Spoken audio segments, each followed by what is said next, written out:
শুরু করার আগে একটি কথা বলে নেওয়া একেবারে জরুরি, সেটা হলো যে আসমানি চরিত্রটি পল্লী কবি জসিমউদ্দিনের আসমানি কবিতাটির আসমানি চরিত্রটি যে একেবারে বাস্তব, এটার ফুল বর্ণনা আমি কবিতার শেষে দিয়েছি।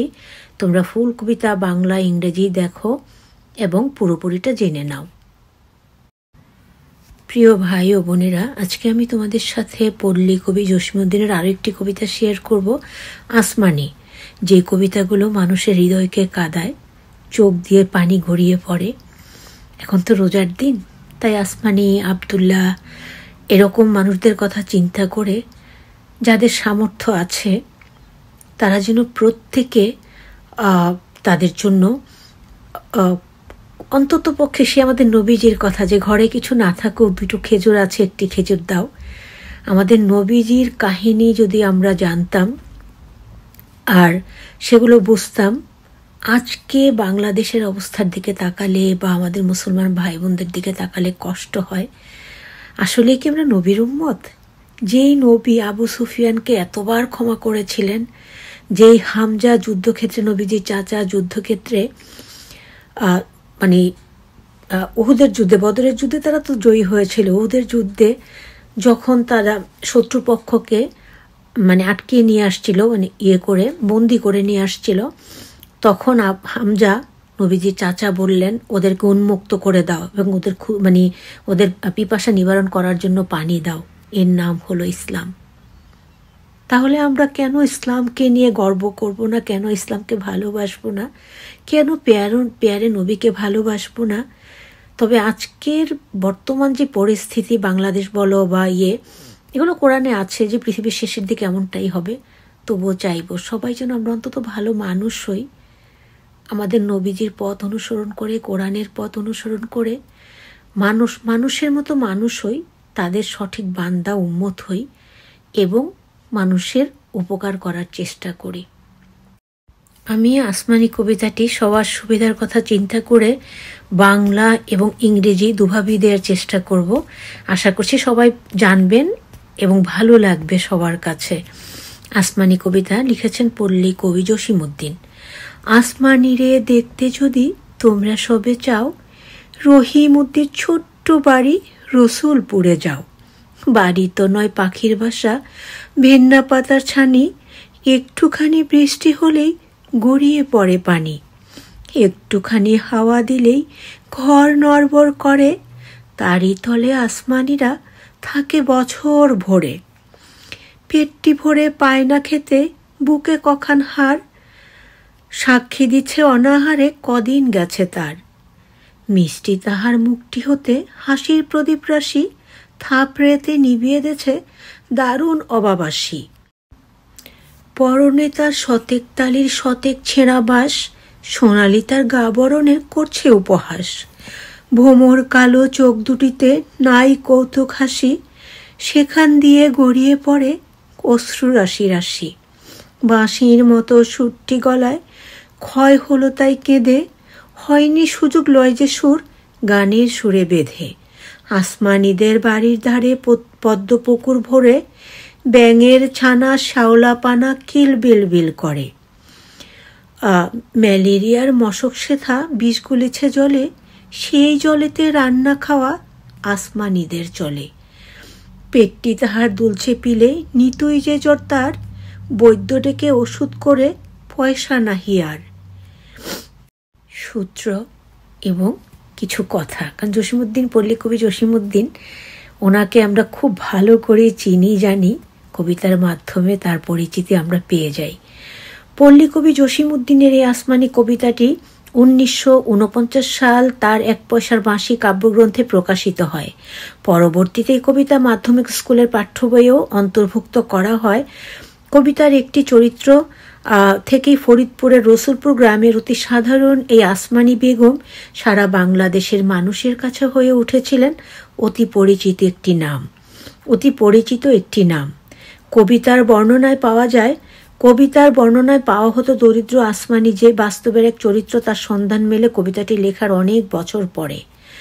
আসমানি বেগমের 5 মেয়ে ও 1 ছেলের মধ্যে জ্যেষ্ঠ কন্যা আলিয়া বেগম বলেছিলেন, আমার মা তখন অনেক ছোট, 9 যখন বয়স তখন জসিমউদ্দিন আমাদের গ্রামে আসেন।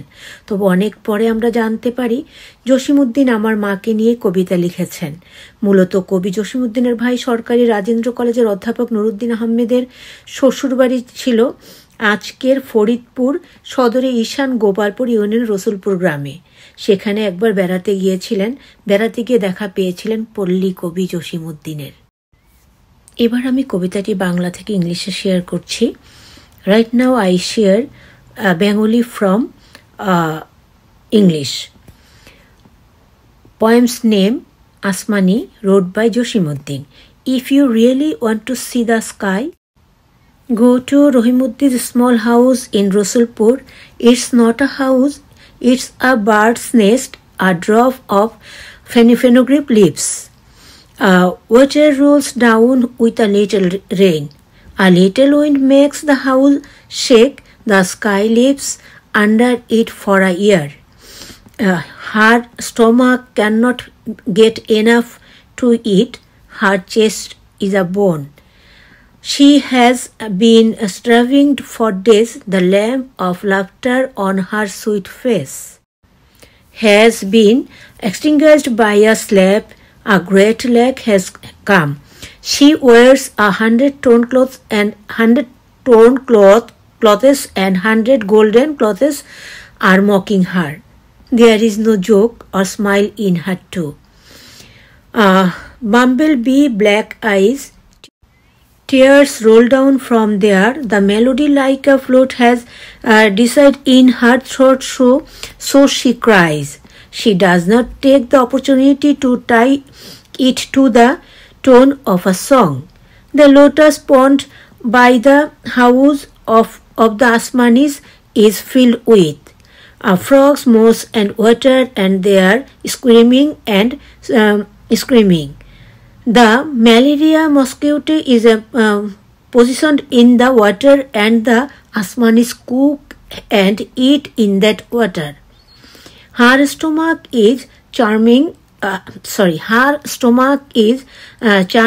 with beat. She has a fever. She calls a doctor and gets medicine, but she has no money. Source and some words. This poem Asmani by the rural poet Josimuddin was published in his poetry book Ek Poishar Bashi in 1949. Later, this poem was also included in the secondary school textbook. From a character in the poem, this very ordinary Asmani Begum from Rasulpur village of Faridpur become a very familiar name of the people of Bangladesh.